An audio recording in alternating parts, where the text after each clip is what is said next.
وَلَقَدْ آتَيْنَا دَاؤُودَ مِنَّا فَضْلًا، اور البتہ تحقیق ہم دے چکے تھے حضرت داؤد کو اپنے ہاں سے برتری۔ علم نبوت، سلطنت، معجزات، چند معجزات کا بیان۔ یا جبال اوبی معہ والطیر، اے پہاڑوں پڑھو ان کے ساتھ، اور پرندوں تم بھی۔ والطیر مفعول معہ ہے۔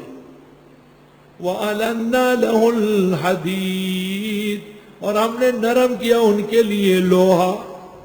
أَنِ اعْمَلْ سَابِغَاتٍ، کہ بنائیے کھلے کھلے۔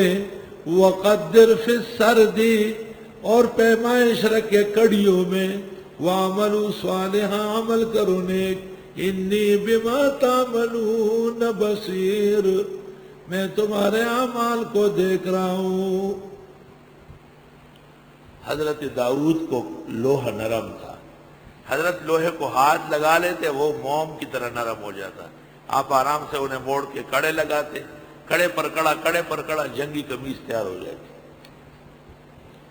وَلِسُلَيْمَانَ الرِّيحَ غُدُوُّهَا شَهْرٌ وَرَوَاحُهَا شَهْرٌ، حضرت سلیمان کے لیے ہوا صبح چلتے تھے مہینہ بھر، اور شام کو چلتے تھے مہینہ بھر۔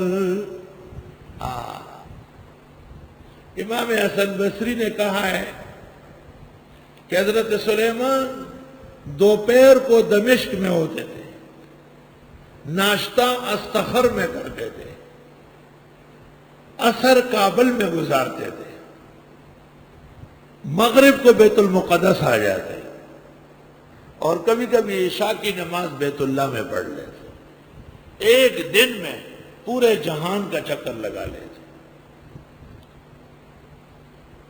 دمشق سے چلتے، استخر ٹھہرتے، وہاں سے روانہ ہو کے کابل میں ظہر اور عصر گزارتے۔ تفسیر ابن کثیر۔ ہر عالم کی شان علیحدہ ہے، ہر نبی کی شان علیحدہ ہے۔ انہیں لوہا نرم کیا، اور انہیں دریاؤں پر، ہوا پر، جن پر، انس پر قابو دے دیا۔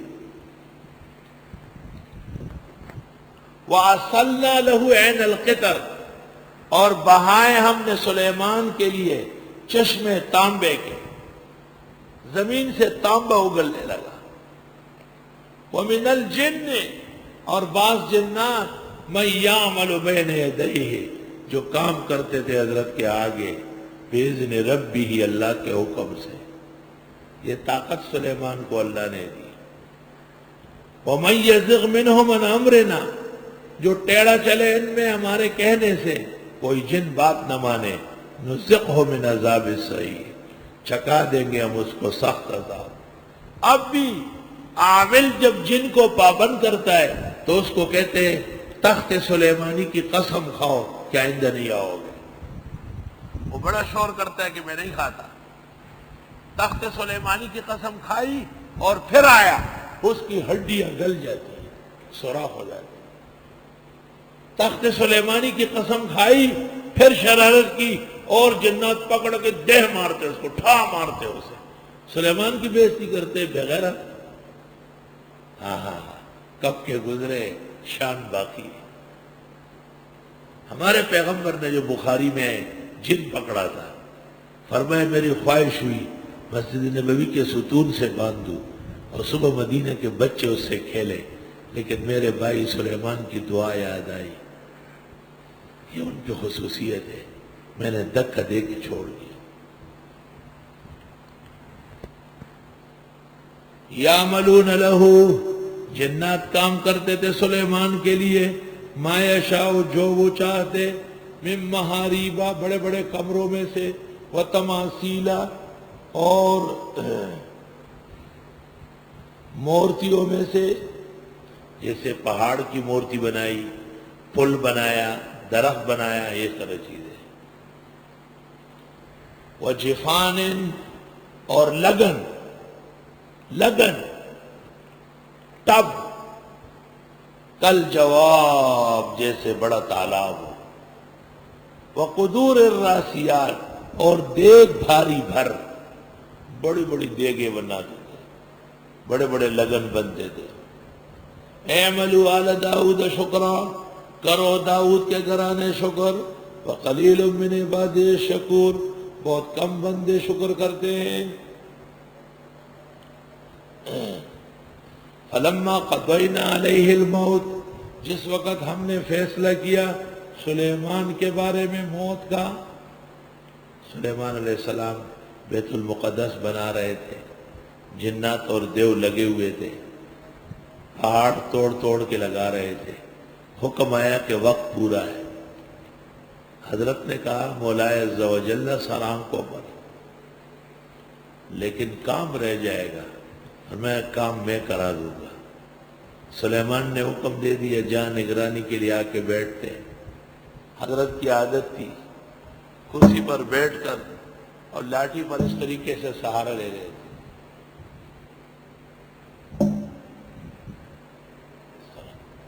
بغیر تشبیہ کے لاٹھی آگے رکھ کے اس پہ توڑی ڈالی، اور منتظم سے دیکھ رہے تھے، اوے کیا کر رہے ہو، کہاں جا رہا ہے؟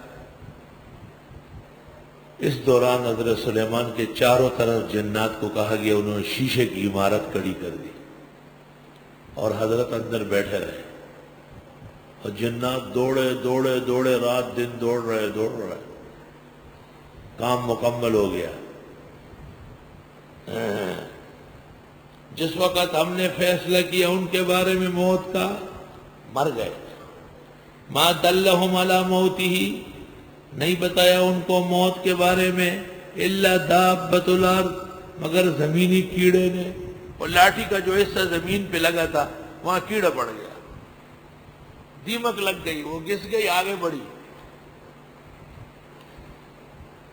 تاکل من سعتہ، کھا گئی حضرت کی لاٹھی کا سرا۔ فلما خر، جب حضرت گر گئے، تبینت الجن، واضح ہوا جنات کو، وہ یہ تو مر چکے ہیں، بادشاہ ہمارا نیچے گر گیا۔ اللہ کانوا یعلمون الغیب، اے کاش اگر یہ غیب جانتے، ما لبثوا فی العذاب المہین، نہ رہتے رسوا کن عذاب۔ حیات الانبیاء والوں کو بھی اعتدال سے کام لینا چاہیے۔ حضرت بیٹھے ہوئے ہیں، روح نکل گئی ہے، حضرت نیچے گر گئے، حیات الانبیاء کدھر ہے؟ ہاں چکوال میں ہے، قاضی مظہر حسین صاحب کے ہے، اور نئی قسم کے حیات الانبیاء ہے۔ یہ پیغمبر ہے، برحق معجزات کا بیان ہو رہا ہے، موت آ چکی ہے، نیچے پڑے ہوئے ہیں۔ ہزار تعویلیں کرو، کچھ بھی کہو، قرآن تمہاری تصدیق نہیں کرے گا۔ قرآن نے صاف موت بیان کی، اس لیے ہم کہتے ہیں موت بھی برحق ہے، اور مرنے کے بعد روح اور جسم کے تعلق والی حیات جو اخروی چیز ہے وہ برحق ہے۔ وہ ہمارے امین و کاڑا وہ ایک دن بیان کر رہے تھے کہ بیٹھے ہوئے آئس کریم کھا رہے ہیں، چمچ ہاتھ میں، میں نے کہا پھر تو چلتے ہیں باہر لے آتے ہیں، قبر میں پیغمبر کو کیوں گرفتار کیا ہوا ہے؟ حیات کا یہ مطلب بالکل نہیں ہے جو حیاتیان لیتے ہیں۔ حیاتیان اور مماتیان دونوں حد سے بڑے، صرف نجات یافتگان اوساتیان ہیں، اور وہ ہم ہیں اوساتی، فسادی نہیں، اوساطی۔ فساد تو ختم ہو گیا، حیات پر بھی ایمان، ممات پر بھی ایمان۔ وَكَذَلِكَ جَعَلْنَاكُمْ وَسَطًا، جس وقت گر گئے حضرت، پتہ چلا جنات کو، اے کاش کے غیب جانتے، جنات غیب دان نہیں۔ مَا لَبِثُوا فِي الْعَذَابِ الْمُهِينِ، نہ رہتے اس سخت تکلیف میں، اتنی مشقت کی۔